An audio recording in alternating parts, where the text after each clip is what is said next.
Here, this will serve as a good spot to cross over. Arlecchino, hold up a second! Since you brought us all this way, would you mind telling us what you've got planned? We still haven't got the slightest idea what's going on here. And if even Columbina doesn't know where the iridescent moon's marrow is, how do you? Simple.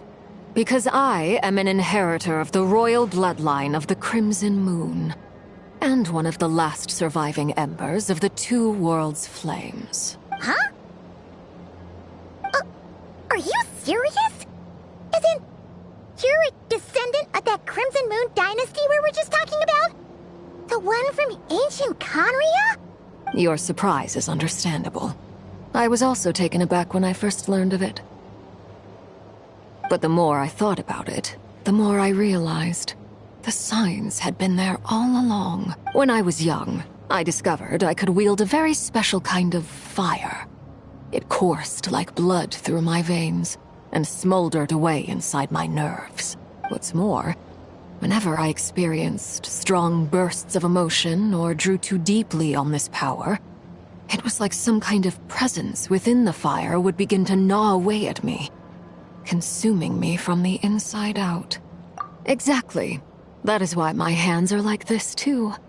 At first, I saw it only as a curse, but once I became a harbinger, the jester apprised me of the truth. Together with my own investigations over the past few years, there are several things that I have gradually come to understand. For instance, take the so-called Crimson Moon. In truth, it is nothing more than the shattered remnants of the iridescent moon, fused with the abyss to prolong its lifespan. Since this blood flame was bestowed upon me by the Crimson Moon, it is a fusion of the iridescent moon's former power and the corruption of the abyss. You all understand the nature of the abyss well enough. I draw upon its power, and in return, it hungers for my soul. This strange blackness is the mark of corruption it has left behind.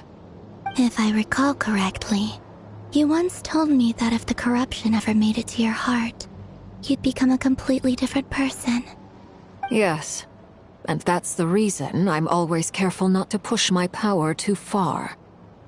It's essentially a never-ending tug-of-war. Oh, sounds intense. Anyway, the rest of my story can wait. Is there anything else about the Crimson Moon or the iridescent moon that you're unclear about? Paimon has a question. So, the Crimson Moon that the Carians used to worship was actually the iridescent moon, right? Which was one of the three moon sisters. Does that mean that the Carians were to the Crimson Moon as the Frost Moon Scions are to the Frost Moon? So much of that history has been lost.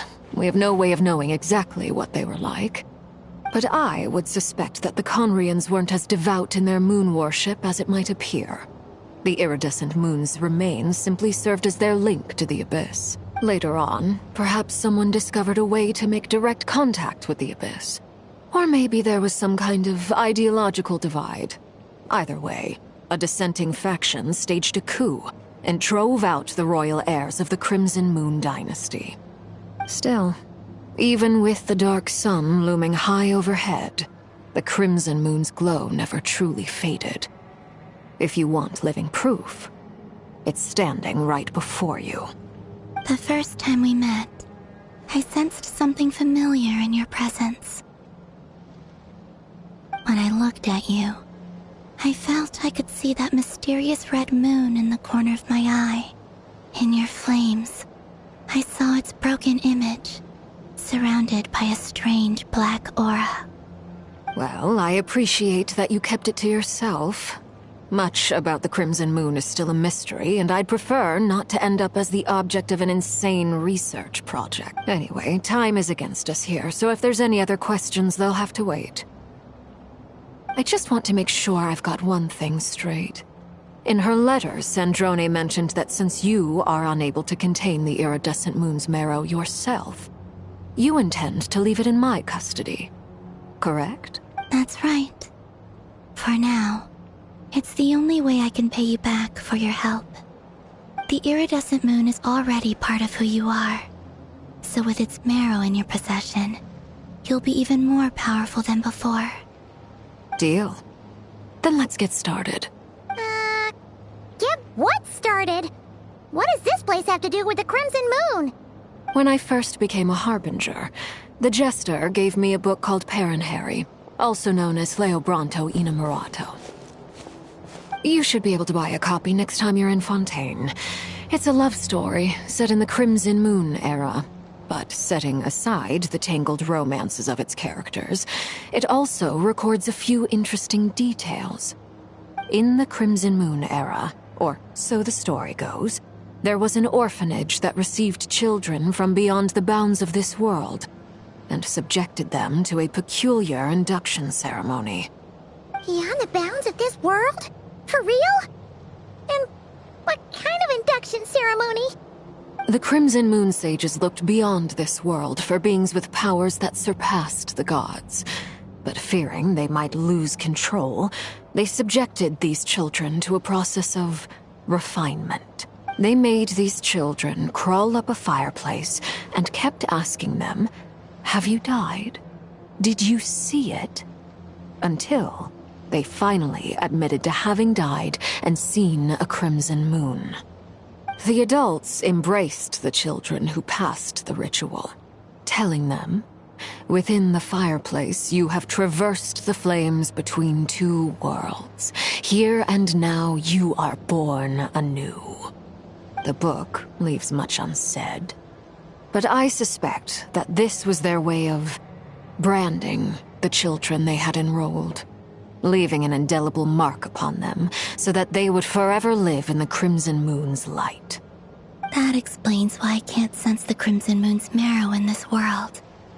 It makes sense that it would be sealed in a special space that can only be accessed temporarily through some kind of ritual. But there's no fireplace here. Do you see a chimney anywhere? Oh, are we supposed to build it ourselves? Okay, fine. Paimon will go find some bricks. That won't be necessary. The fireplace is purely symbolic. The key to the ritual is crossing the flames between two worlds. In other words, the flames that burn within me. Those burned away by such flames leave behind a kind of ghostly afterimage in the world. In the days of Conria, people believed they could be used to bridge the gap between the two worlds of life and death. In short, I can open a passage to that space for you. That's the easy part. The catch is I'll need to stay on this side to keep the passage open, so I won't be able to come with you. Once you're inside, you'll have to find your own way. Very well. Then I'll open it up. Traveler, spare me a little more moonlight if you would.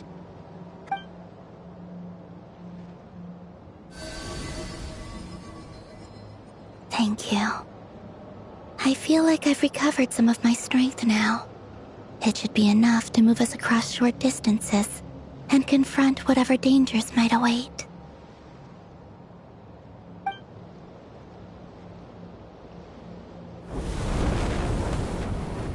Mistress of the seven hues of ages past, great mother of the present, crimson-clad sovereign of the two realms, by fire severed, by fire renewed, I offer myself now and beseech your descent.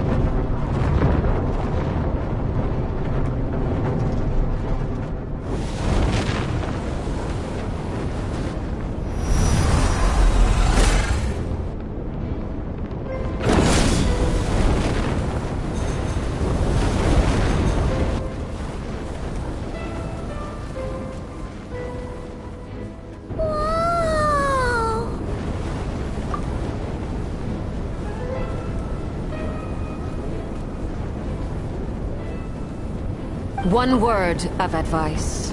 As you're crossing over, no matter what voices you hear, Do not answer. Got it. I sense a sinister gloom inside, but also the familiar light of the moon. I feel that I am about to meet an old friend who has changed beyond all recognition. All right, let's go.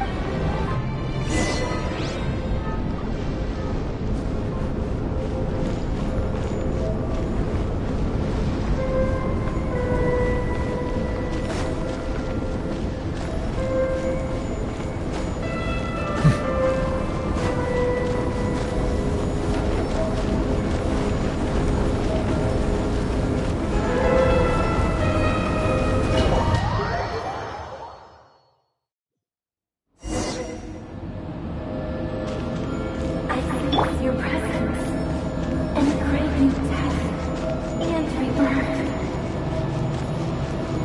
Wait, why are you? You have crossed over from another world, transcended fate itself. I have no right to.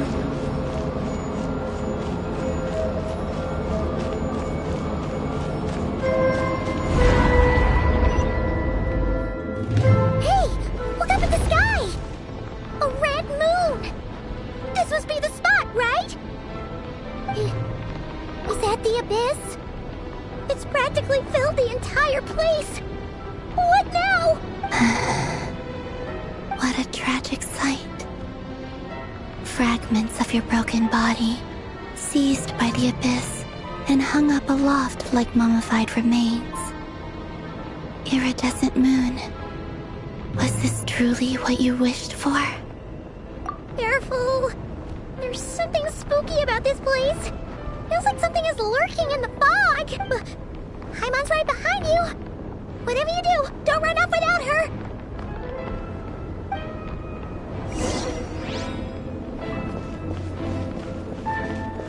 By the way, Kalambina, didn't you tell us that the iridescent moon had shattered into pieces? The moon up there looks pretty whole to Paimon. How is that possible?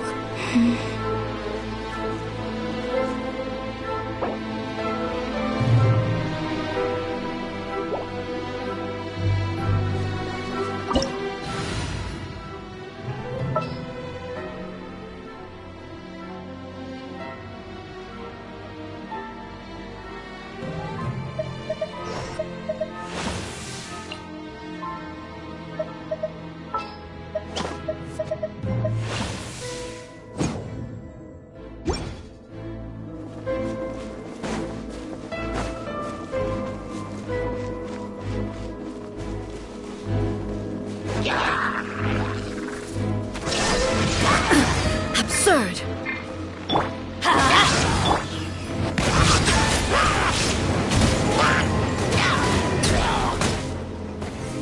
Silence!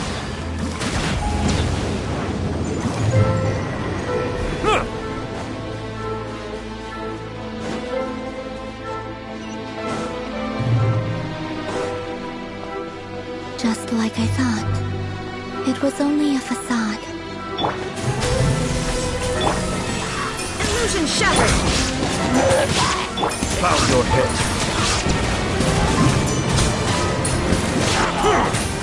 Settle down!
Settle down.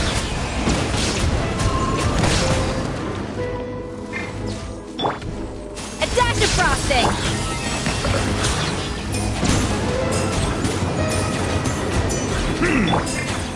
Shine down! Teamwork is dreamwork! Silence!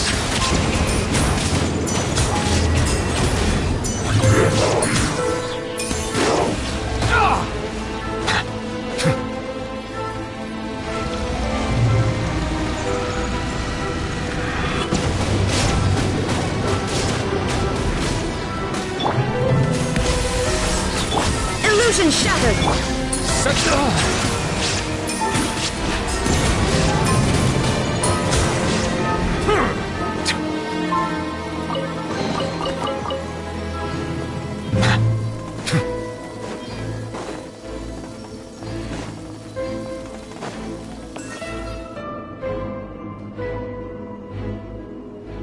Huh? Huh? For real? That's way too high! There's no way we'll be able to reach it! No. I'm not sensing anything up there. It's coming from under the mountain.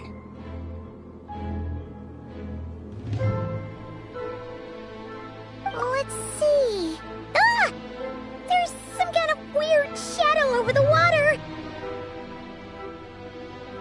Wait, see that? Looks like a mechanism of some sort. Let's check it out!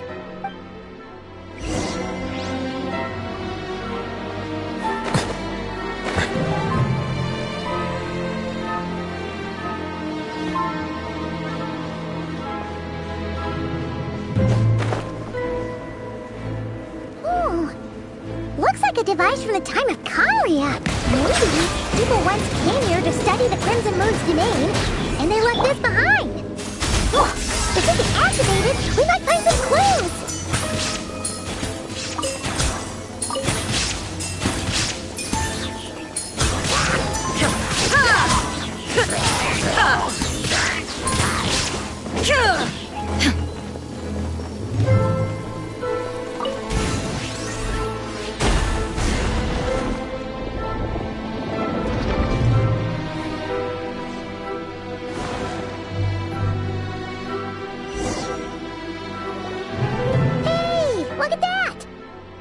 mechanism's running, the shadow in the water looks different.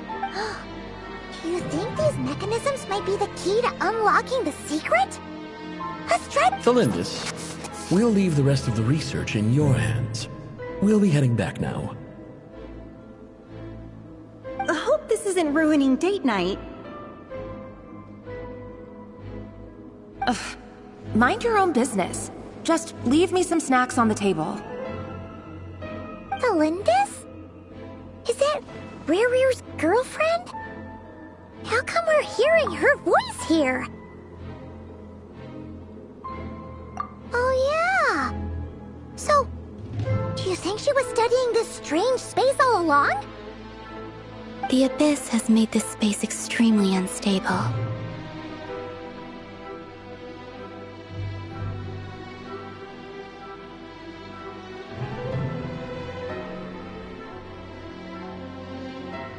Maybe that's why some of the things she said and did were preserved here. Like echoes. Or after images. Whenever I see this view, it takes me back to a poem from my childhood. Waning moon, oh lifeless damsel, weeping on the mountain crest. Mourning still in wistful tone, her fragile soul now laid to rest. For me, of all people, to be here investigating the mysteries of the Crimson Moon space.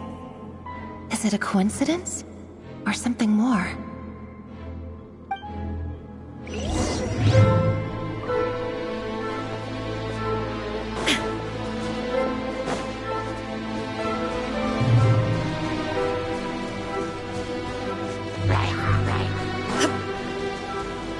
Shine down!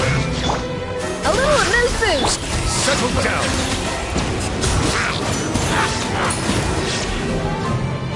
Silence!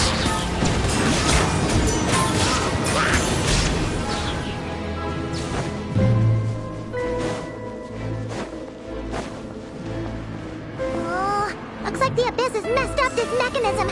We need to find a way to get it working again. Let's see if there are any other devices nearby.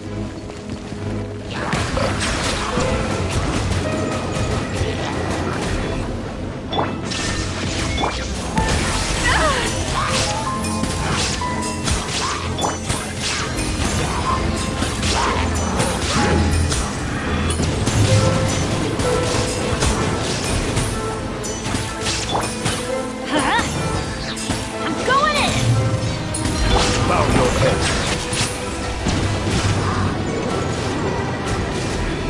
Settle down.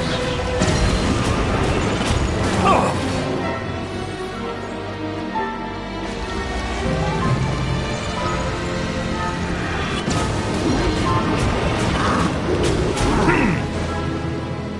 Bow your head.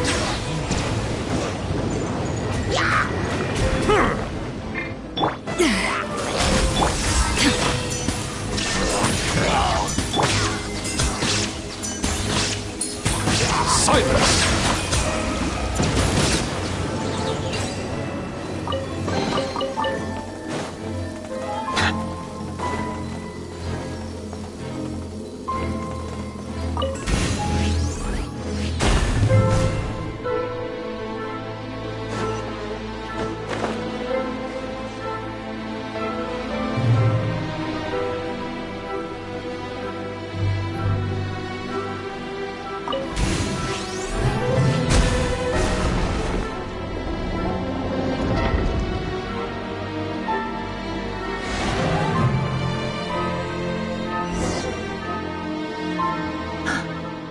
See.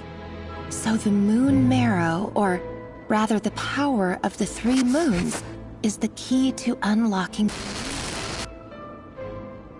If it really does exist, then maybe this madness can finally be put to an end.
With the Abyss inhibitors in place, I should be able to access the chamber with the moon marrow.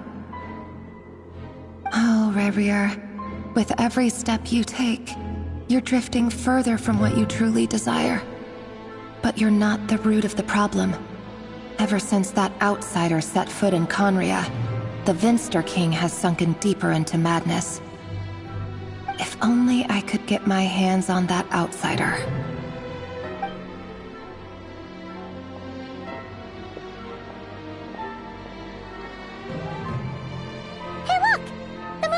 Is back to normal. Elendis' voice mentioned a chamber with the moon marrow. Do you think maybe it's hidden in the moon's reflection? It must be.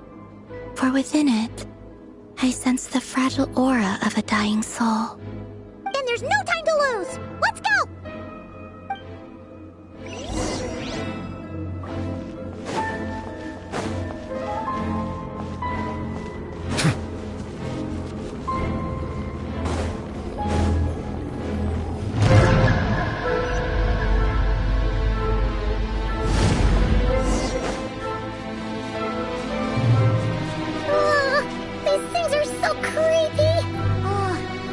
Looks like we'll have to destroy them if we want to get to the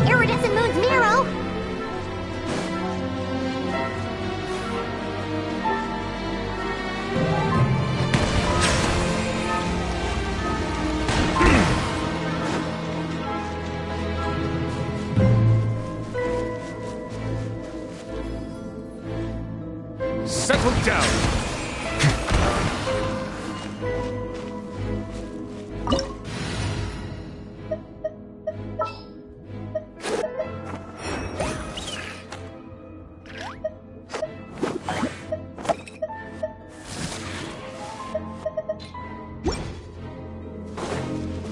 That must be the iridescent moon's mirror! Oh, we'll need to destroy these things before we can reach it!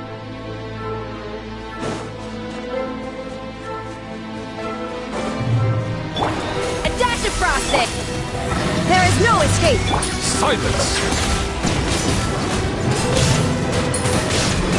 Bow your head.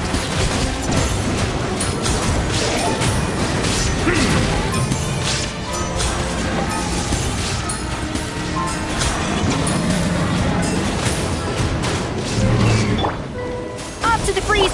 Illusion shattered! Settle down!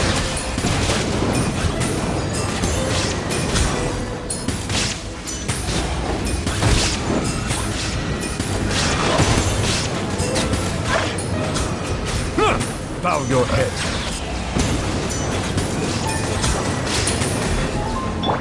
A dash of frost! The mortal plane of fleeting dream.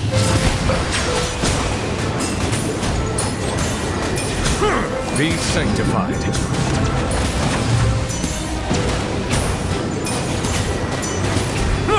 Silence!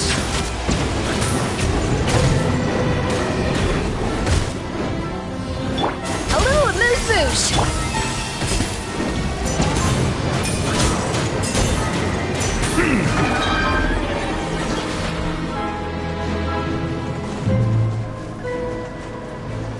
Bow your head.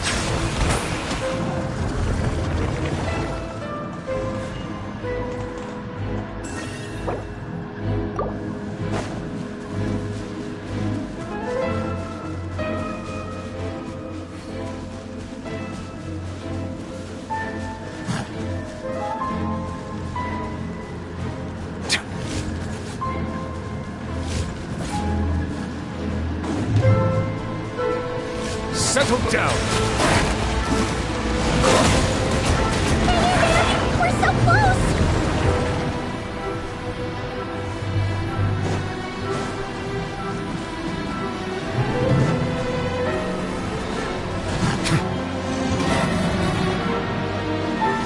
Silence!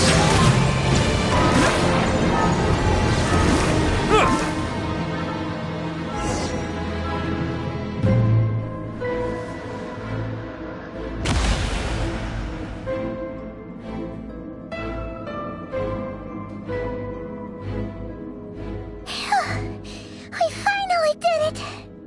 The iridescent moon's marrow, still burning away like an undying flame, yet now contaminated by the abyss. It has taken on a new form entirely. If we can purify the abyssal power within, we should be able to obtain its untainted essence.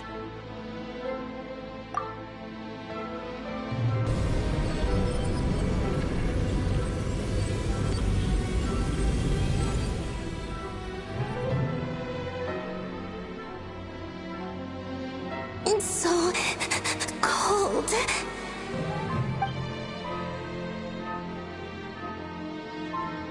Is it you? Are you here? Huh? Are you talking to us? At long last, I can see you once more. Our fates have crossed, and I am finally free. I'm sorry, I lied to you. Even knowing what was to come, I still couldn't let go of the fear in my heart as death drew near. The moment the moon shattered, my body began to split apart piece by piece.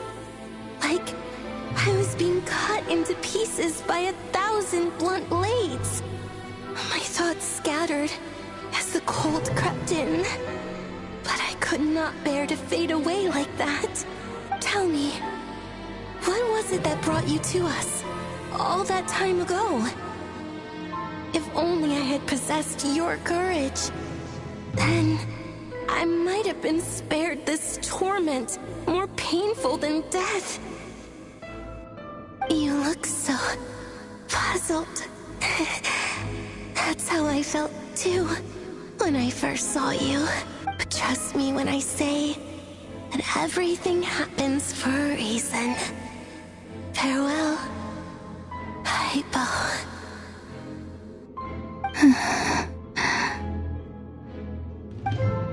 What was that all about? Was that the goddess of the iridescent moon?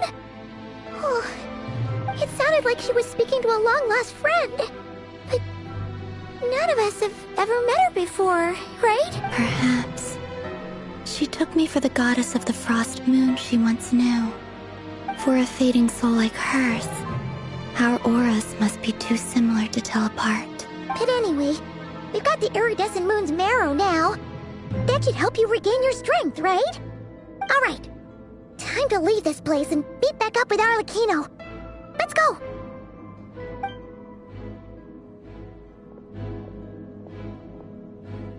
That's odd. This place looks different than when we came in.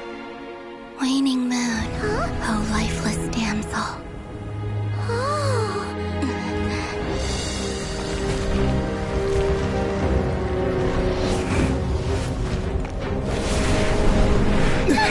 Hurry! The place is collapsing! It wants to trap us here. Who's it? The Abyss? Now we've taken the moon marrow. All that's left here is a dark will. It will show us no mercy.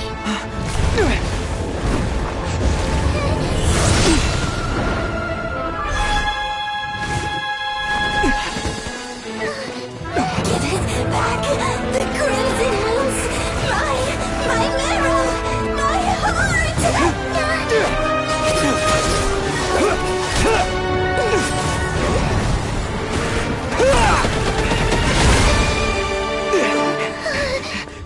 Finally! Huh? Oh no! The exit's blocked! They're back! Now what do we do? This is where you fall. Witness my rise. Hey, it's... What are you waiting for?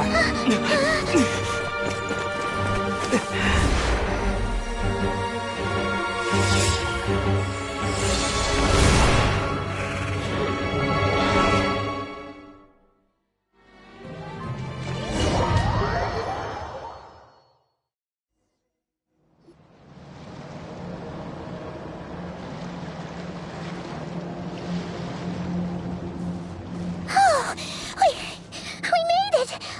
Was that you, Arlecchino? Did you save us? Wait, your hands! They're... Oh, this? Don't worry. It's a small price to pay. The Abyss wanted to trap you inside, and I defied its will by bringing you out. No wonder it's a little angry. No. I have paid the price, albeit a small one, and it cannot be undone. My hands have already fused with the Abyss. Purification would simply destroy whatever's left of them. But surely... Oh, we're so sorry, Arlecchino. Paimon can't believe you'd make a sacrifice like this for us. As much as I'd like to call it a favor, the truth is I was simply holding up my end of the deal. Well, Columbina. Yes, you did your part. And as promised, I will leave the iridescent moon's marrow in your care. From this day forth, may the two worlds' flames burn ever more brightly.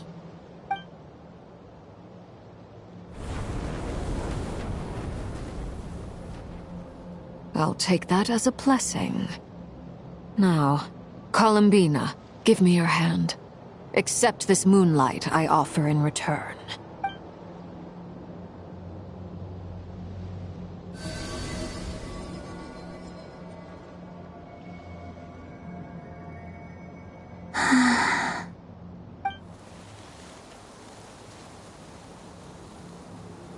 Feeling stronger?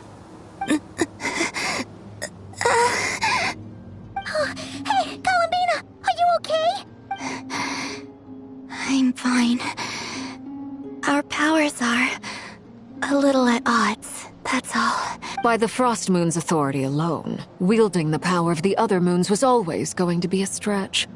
Still, I think it's fair to say that your strength has returned, at least to the level it was at as Third Harbinger. It's still not enough. There's no way I can hope to challenge Rayrir like this. Just one more ray of moonlight, if you would. It's okay. I can take it.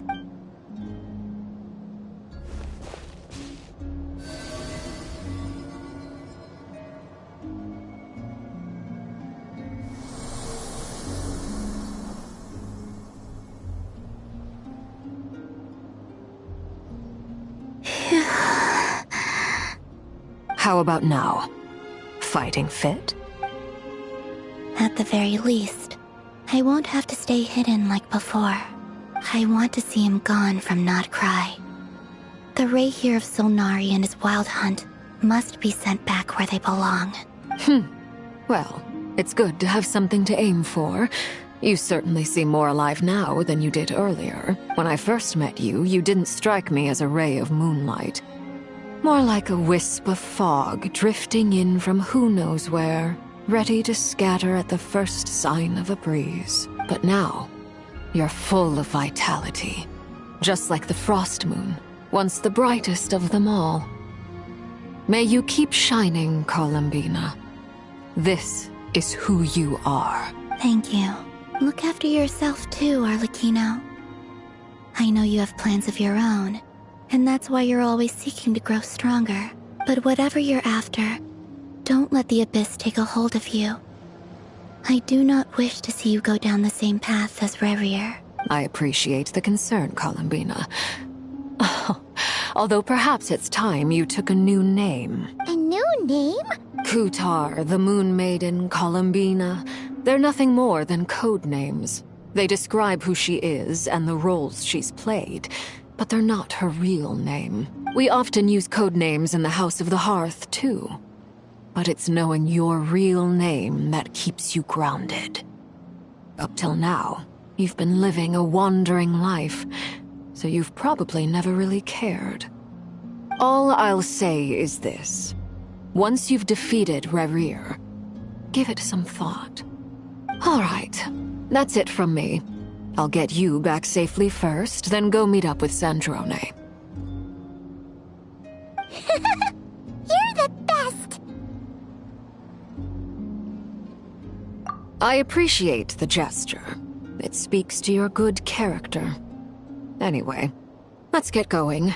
There are more urgent things to do right now than trade compliments.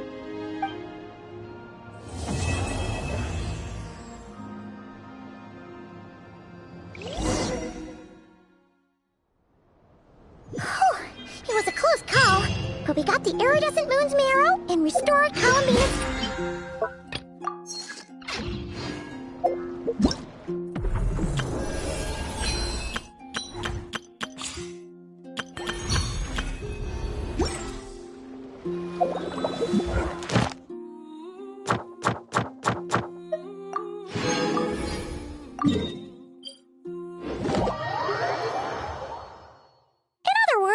Ad Astra. Thank you for completing. Ad Astra.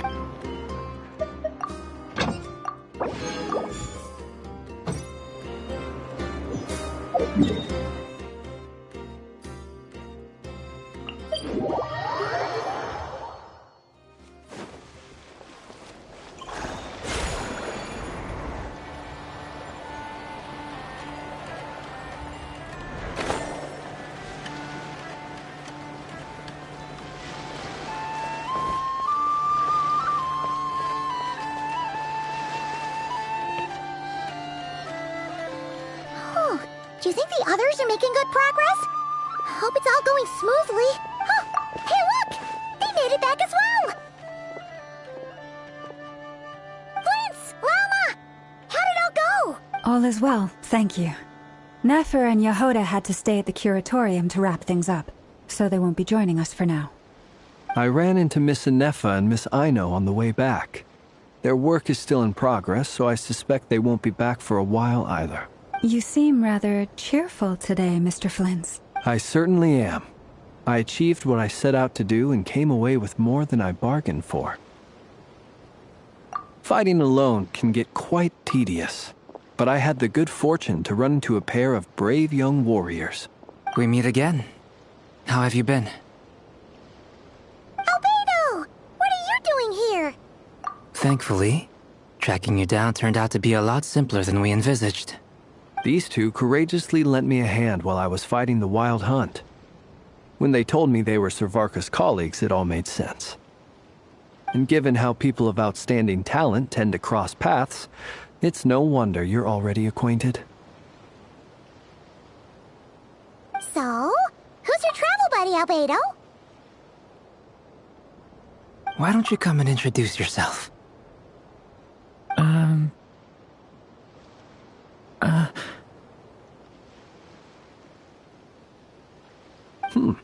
A gentleman of few words, I see. And a rather stern countenance. I presumed you were acquainted with him. Is that not the case? It's nice to meet you. Again. We've technically met before. Wait a sec! You're Minnie Durin! That's right. It's me. I'm glad to see you again. By the way, he says it's okay if you drop the mini. Yeah, I'm not as mini as I used to be. Interesting, isn't it? The first step towards blending into human society appears to be reflecting on whether one's name really reflects who they are.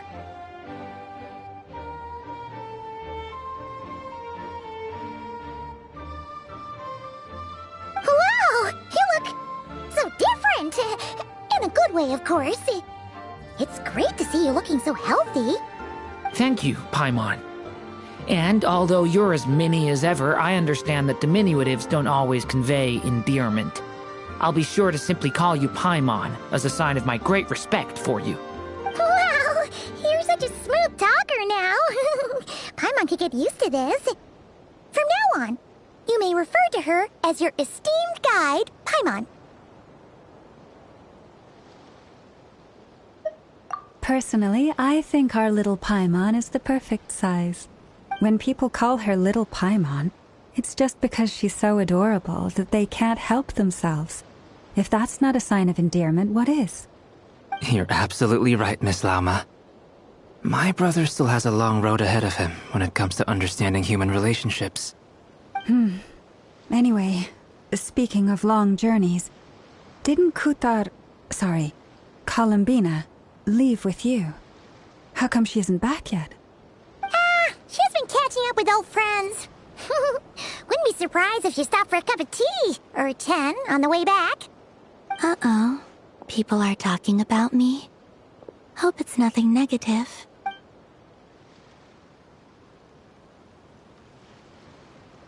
Judging from your expressions, I'm guessing it all went well? It's getting crowded here. I'll go grab some chairs. No need. This is a job for an alchemist.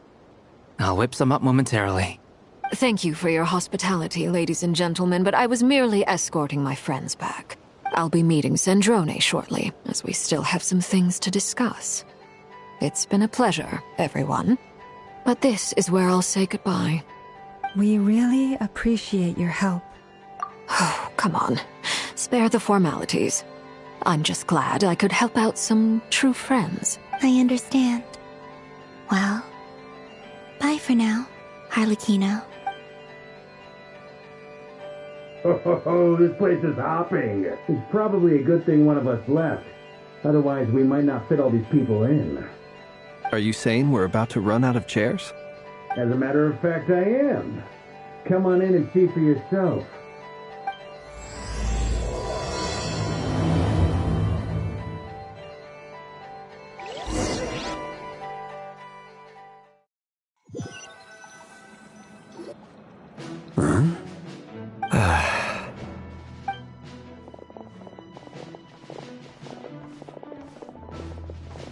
I overheard your little chit-chat outside, by the way. With Miss Columbina's colleague gone, we should be back to the original crew plus the other colleagues I brought in. Though, it looks like we have another new face. Someone else managed to rope in a colleague, too?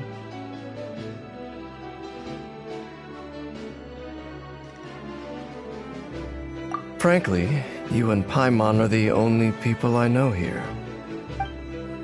This here is Dainsleif, colleague of Teyvat's greatest guide, Paimon, and greatest adventurer, the Traveler. Well, not exactly colleagues, more sort of friends. When someone else jumps in to do the announcing, you know you're speaking to someone important. Let's hear what he has to say. Note to self. Once Paimon knows your name, the rest of the world will soon follow. When he comes looking for us, it's usually something important. Paimon's guessing you've heard about the Wild Hunt, then. From the looks of it, you're about to hold a meeting. If I were to say that the Wild Hunt is our mutual enemy, would that earn me a seat at the table? As the saying goes, the enemy of my enemy is my friend. Mr. Dainsleif, there's a seat with your name on it. Though, I can't promise the same for everyone else. Hey, Albedo, think you can rustle up a couple more chairs?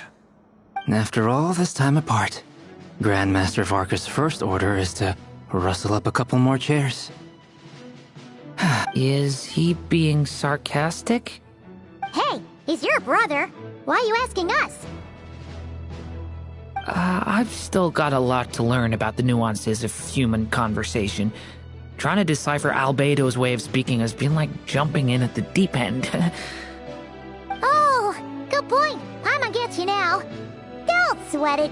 There are people who go their whole lives without getting the hang of it. You're ahead of the game already. I wonder what's taking Nefer so long. Perhaps you should go and check in with her. If anyone can hurry her along, it's you. I just got back from the curatorium. Besides, aren't you curious to see what's taking her so long? Miss Nefer doesn't strike me as the type to share secrets. And since gathering intel is her specialty, I'm guessing she'd prefer to keep her methods confidential. Under such circumstances, would it not be tactless for me to impose? Oh, but it's fine for me to impose. What can I say? You have an unrivaled ability to garner people's affection, Miss Moonchanter. Besides, you have far more in common with her than I do. All right, then. Impressive. She barely fought back at all. I admire your powers of persuasion, my friend. As I'm sure Miss Lauma will realize soon enough, the trick in life is to always pitch in with other people's responsibilities so that you can be selective with your own. Another trick is to simply hide in the background. Spoken like a true sage. Anyway, looks like we've got some time to kill before the meeting. Let's take a little breather, folks. And feel free to chat amongst yourselves. We'll get down to business once the other two arrive.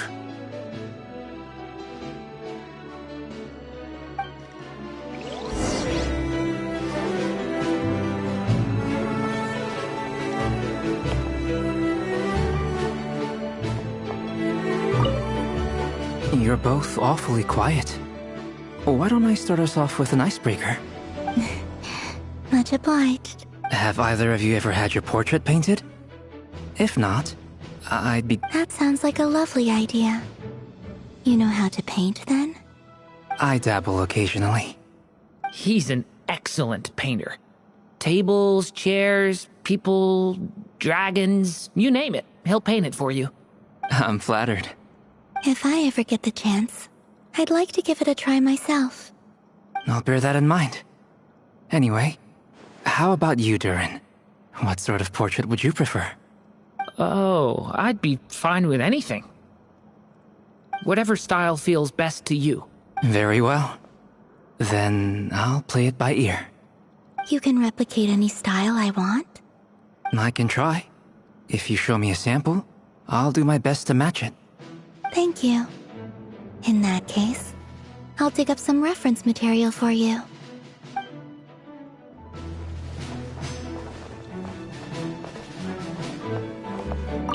Truth be told, I can't remember the last time I was in a meeting with so many people.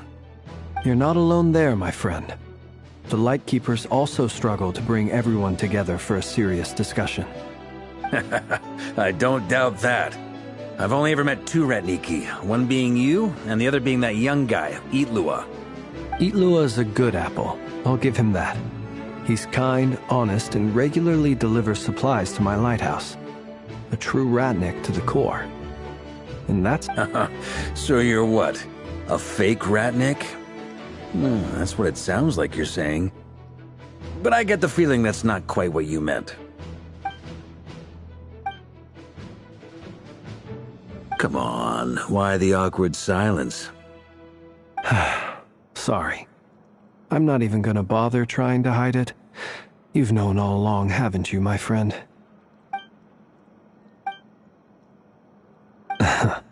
Now that was an awkward silence. Let's just keep this between ourselves. Probably best if Itlua doesn't know, huh? That goes without saying. Gotta be careful what you share with youngsters, after all. Anyone else in the know? Let me guess. The Traveler and Paimon? It's dangerous being too sharp for one's own good, you know. Then, in the name of the Animo Archon Barbados himself, I swear, your secret's safe with me. When we went for drinks, you said that you and Barbados were practically best buds. In the light of that claim, do you really expect me to take your oath seriously? Of course. Just as long as you don't go spreading around the fact that I'm close with Barbados, all right? Fair enough, then. Nothing like a bit of mutual leverage to seal the bonds of friendship.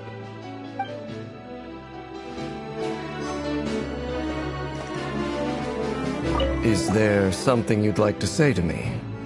Yeah!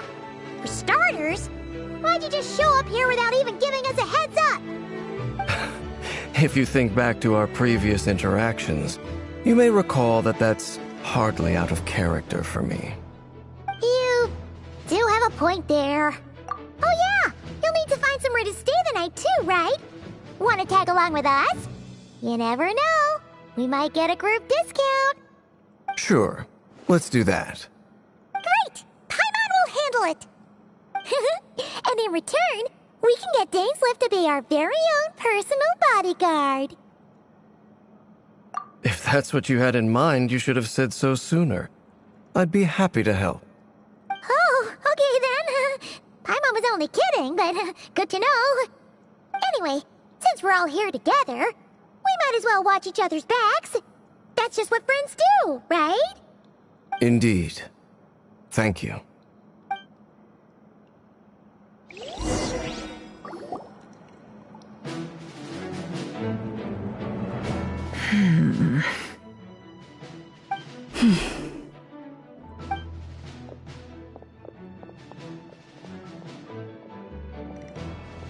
Ah, Miss Nefer. You made it after all. But what about Yehoda? I'm here to give you an update on how things are going on our end. Once this is over, I'll be heading straight back to continue my work. I left Yehoda back at the Curatorium to watch over things while I'm gone. Huh. So much for just this once. Shh! Not so loud! We're on a roll here. What if she remembers and suddenly decides to back out? Did you say something, Mr. Varka? Huh? I didn't say anything. Right, Flintz? Must have been a frog. They get so noisy around here at nighttime. It's like they're putting on a concert in the background. Anyway, before we begin, there's a few introductions to make. Let me start. First up, we have Miss Lauma. As Moon Chanter, she's the leader of the Frost Moon Scions, a local religious community in Nodcry. Then there's Miss Nefer, boss of the Curatorium of Secrets, an intel gatherer extraordinaire. Nefer is leading the investigation into Rerer's background, assisted by Yehoda and Lauma.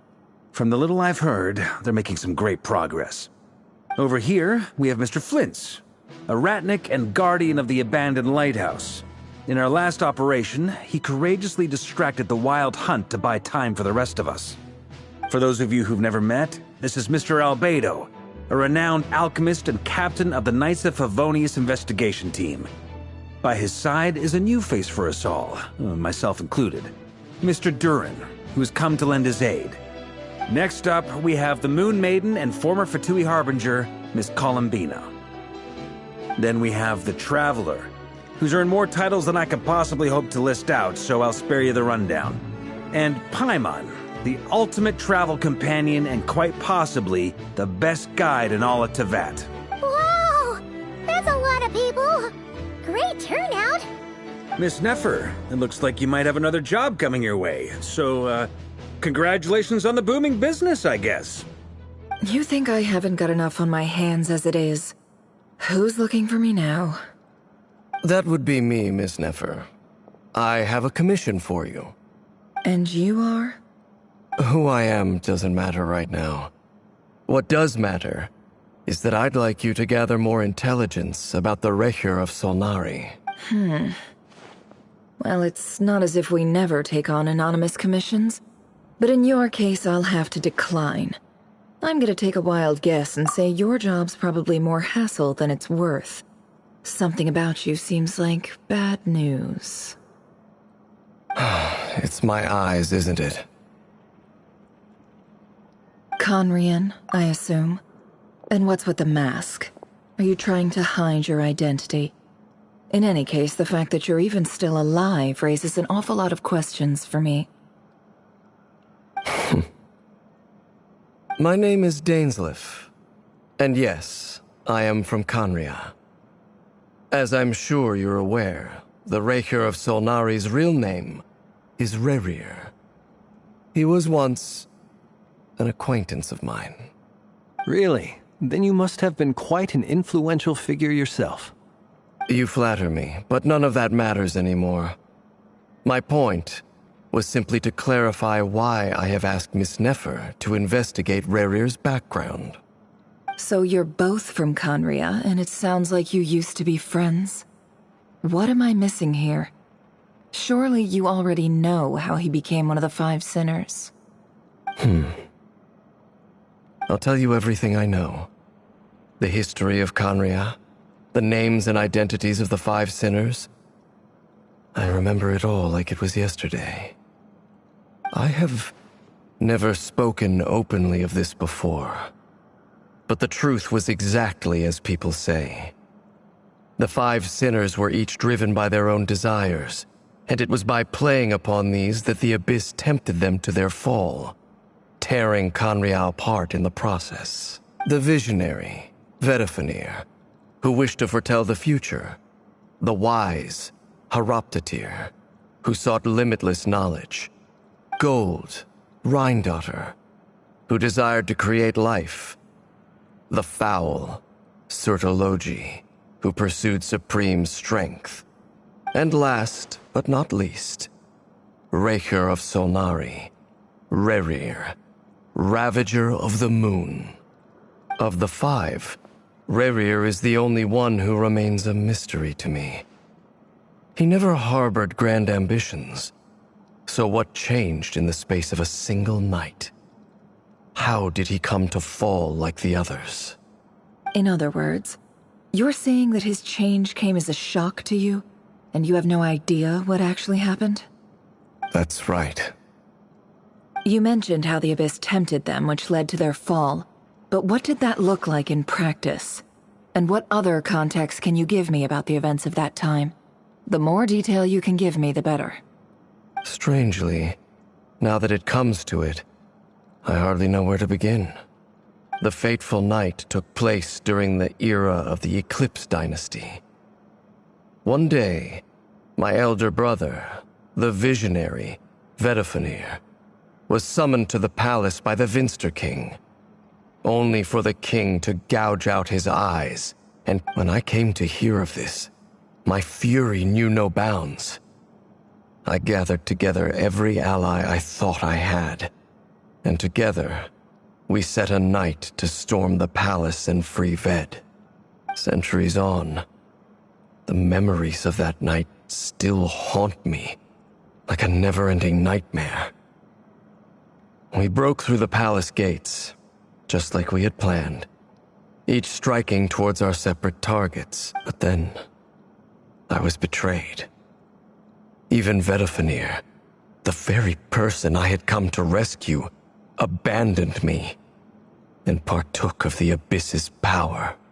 So, it's personal after all. Then tell me, Mr. Dainsleif, what price are you willing to pay? You, of all people, must know that nothing comes for free. I cannot say what price would be worthy of such a commission. But know this. Rerir was not always a madman. Believe it or not, there was a time when he was just an ordinary man, working for the Conrian Intelligence Service. Uncovering the truth of Rerir's past is the only way to unravel this mystery. But before you decide if you will accept my commission, I will tell you more about him. Enough, I hope, to help you plan your next move. Sounds pretty good to me. Feels like we just flagged down a random passerby, only to discover he's actually a master strategist who has a score to settle with our enemy.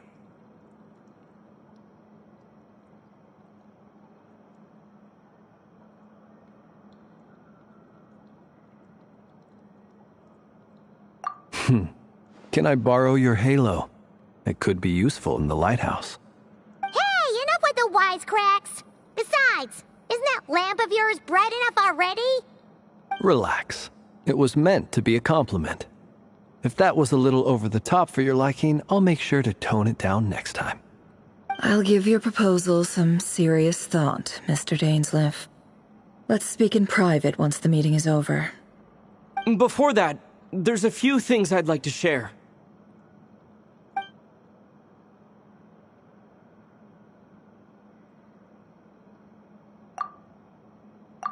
Now that we've united the hearts of the three moons, your power should be greatly enhanced.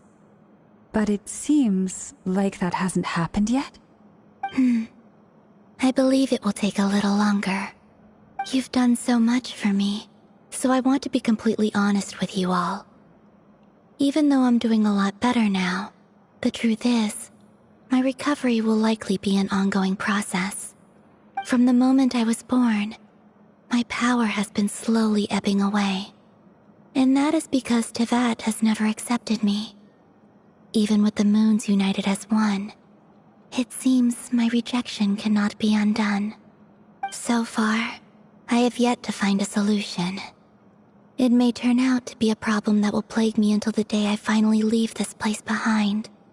Even so, I will do everything in my power to help you drive out the Rayhir of Solnari. As Arlecchino put it, this is not about chasing the spoils of victory. It's just a gesture of heartfelt gratitude. Kutar. Defeating the Rayhir of Solnari will be no easy task. While my strength slowly recovers, we'll also need to gather more intel. Naturally. We should take all the help we can get if we hope to defeat him. We've considered several viable plans now, but our choice hinges on the answers to a few key questions. Is it even possible to kill Rerir? What experiences shaped the person or monster he became? And what's he really after? Given Albedo's expertise in alchemy, I think we should leave him to try and answer the first of these questions. Understood. As for the other two, I'm afraid we'll have to count on you again, Miss Nefer. Believe me when I say it's not my wish to burden you. But right now, relying on your skills is our only option. So you're placing all your hopes on me, huh? We can't thank you enough for agreeing to help us. Honestly, I can hardly believe how lucky we are. You sure have a talent for changing your tune, Miss Moonchanter. Timid like Yehoda one moment, then flinches insincere flattery the next. Ladies, please. I must object to your portrayal of me. That's all. Feel free to keep bickering. Just pretend I'm not here. I almost don't want to leave this room. I'm curious to see how this plays out. I have faith in you, Miss Nefer. Something tells me you'll stand by us until the very end. Oh? And what makes you so sure of that? What if I suddenly decide that my compensation is insufficient? This isn't about the money. I can sense that you've got a deep-seated distaste for Rerir. And knowing you, that alone is motive enough. Look at them getting along so well. Like two peas in a pod. And I'm the one they accuse of insincere flattery. There is no justice. Miss Lauma, you have to understand something. Unlike you, I don't actually enjoy having everyone's hopes on my shoulders. Is that right? Well, maybe the fact that I'm willing to put my hopes in other people says more about me than you. But the fact is, I also trust you. And that's because I know that you're someone we can count on. Anyway, we've got our plan, so let's get moving. Mr. Dainsleif, let's talk. And Traveler, once we're finished, if you've nothing else planned, I'd like you to come with me. This whole experience is teaching me a lot. For instance, I now know that when other issues come up in the future, I'll have far more luck getting Lauma to convince Miss Nefer than trying to do it myself. Hate to say it, friend, but that's one of the funniest things I've heard in a while. Why? You think I've got it wrong? Quite the opposite. But what makes it so hilarious is how long it's taken you to realize.